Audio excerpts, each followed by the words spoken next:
jika memang Habib itu sebagai zuriat Nabi, asli zuriat Nabi, maka tentunya sangat mudah untuk dibuktikan kesohihannya. Tapi kalau para habaib itu memang asli bukan zuriat Nabi, maka juga sangat mudah untuk membuktikannya. Dan kepada PBNU, panjenengan masih punya PR, punya tugas untuk menyelesaikan masalah ini. Jangan hanya larut dalam sebuah husnudzon saja, tanpa adanya dasar yang ilmiah. Assalamualaikum warahmatullahi wabarakatuh. Alhamdulillahirabbil alamin, wassalatu wassalamu ala asyrafil anbiya wal mursalin, sayyidina Muhammadin wa ala alihi wa sahbihi ajmain. Para sahabat santri dimanapun Anda berada, pada kesempatan kali ini kita akan sedikit mengulas tentang statement yang disampaikan oleh Haji Roma Irama, si Raja Dangdut. Tentunya beberapa hari ini beliau viral di kalangan orang-orang yang membahas tentang batalnya nasab klan Ba'alawi. Beberapa hujatan juga disampaikan terhadap beliau. Bahkan tidak sedikit dari para habaib yang marah besar kepada Haji Roma Irama. Namun bagi Bang Haji Roma Irama itu tidak ada masalah, karena yang disampaikan beliau merupakan ilmiah. Beliau membahas bagaimana seandainya para habaib ini untuk menelisik kembali tentang nasabnya, karena pada akhir-akhir ini nasab para habaib itu dipertanyakan kesohihannya. Biar lebih jelas, kita simak dulu apa yang menjadi statement beliau yang beliau sampaikan. Ketika tes DNA, mereka menolak, bahkan menghukumkan tes DNA ini haram.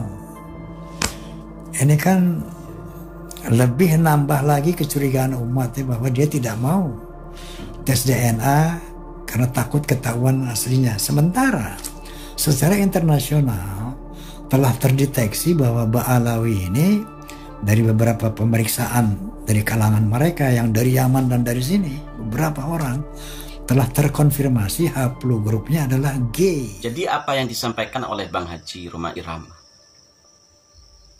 Ada beberapa hal yang mungkin sangat menyakitkan ketika didengarkan oleh para habaib klan Ba'alawi. Di antara beberapa hal tersebut ialah sebuah kalimat bahwasanya permasalahan nasab klan Ba'alawi ini bukan hanya masalah nasional, tapi sudah menjadi masalah internasional. Yang membatalkan nasab habaib klan Ba'alawi bukan hanya kiai atau ulama nasional, tapi ulama internasional. Lalu beberapa hal yang lain, bahwasanya para habaib ini tidak mau untuk tes DNA, bahkan mengharamkan tes DNA, sehingga rakyat ini bisa berpikir, kenapa tes DNA saja tidak mau? Ada beberapa habib yang dulunya mensahkan tes DNA, namun karena adanya masalah dengan nasabnya, dengan nasab para habaib ini, sehingga mengharamkan tes DNA tersebut. Di antaranya ya Habib Rizik Syihab yang dulu petantang petenteng, barang siapa yang mengaku sebagai habib, sebagai zuriyah Nabi, maka harus dites DNA. Sekarang menantunya saja pun mengharamkan tes DNA. Mungkin karena takut ketahuan bahwa dirinya bukanlah zuriyah Nabi. Di antara hal yang disampaikan oleh Bang Haji Roma Irama ialah sebuah cerita bahwa 50 tahun yang lalu beliau mendengarkan ceramah seorang habib yang sekarang sudah meninggal dunia.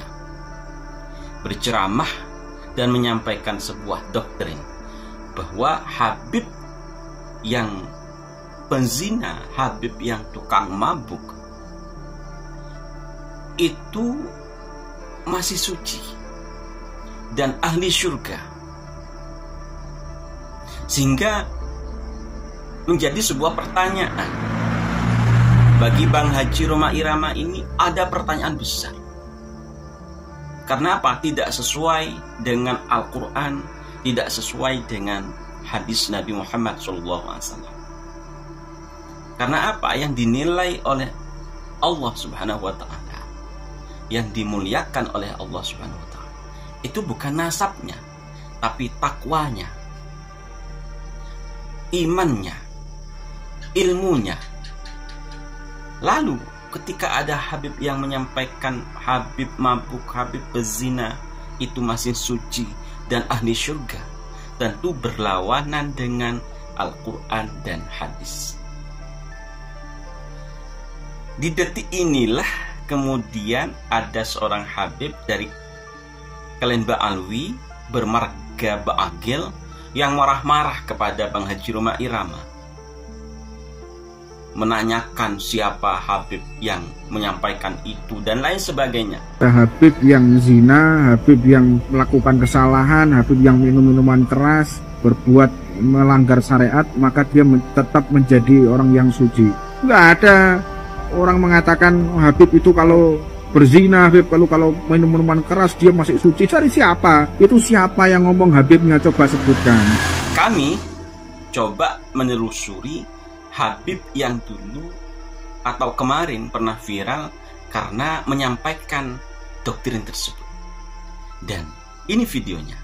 Disucikan oleh Allah sesuci-sucinya. Semaksiat apapun, sesesat apapun, semaksiat apapun, sesesat apapun, maka insya Allah tidak akan meninggal kecuali husnul khatimah. Sebagai bukti firman Allah, wa yutahhirukum tathira. Ini ada dalil. Ada Habib mabuk, ojo dibenci. Ilingo Nabi Muhammad, ilingo Mbane, ilingo Rasulullah. Kalau sampai yang tahu ada Habib mabuk, ojo dikasih duit, ya Allah beras. Jadi banyak hal yang disampaikan oleh Bang Haji Rhoma Irama yang tidak bisa kami bahas di dalam video ini. Namun para sahabat bisa menyimak ulang tentang podcast Bang Haji Rhoma Irama dengan Guru Gembul, atau podcast Bang Haji Rhoma Irama dengan seorang ustaz. Karena saya cinta kepada para habaib, maka perlu adanya pelurusan nasab dari para habaib tersebut. Bagi para muhibbin yang lain,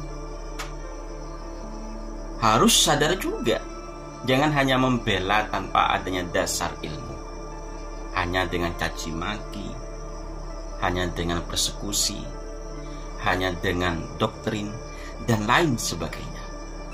Tidak penting, karena tidak akan menyelesaikan masalah ini. Jika memang Habib itu sebagai zuriyah Nabi, asli zuriyah Nabi, maka tentunya sangat mudah untuk dibuktikan kesohihannya.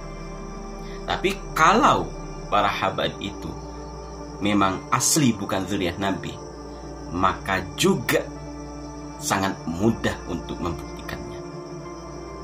12 pertanyaan tentang nasab habaib Kelenba Alwi yang ternyata tidak terkonfirmasi kepada Rasulullah belum bisa dijawab sampai saat ini. Para muhibbin, mulai dari kiai, muhibbin dari para gus, yang menyampaikan yang katanya nasab Habib Alwi itu sahih, tidak memiliki dasar yang bisa mematahkan tesis Gaji Imaduddin Uthman Al-Bantani.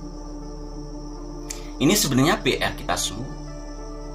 Tidak akan selesai pembahasan ini sampai Allah benar-benar membuka tabir sebuah kepalsuan yang selama ini terpendam, tertutupi, tidak mampu dibuka oleh siapapun.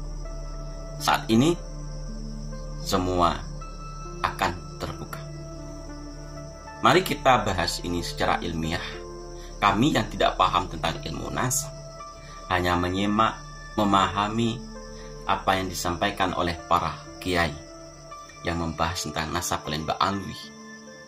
Berharap ada manfaat, ada ilmu yang mampu kami serap. Dan kepada PBNU, panjenengan masih punya PR, punya tugas untuk menyelesaikan masalah ini.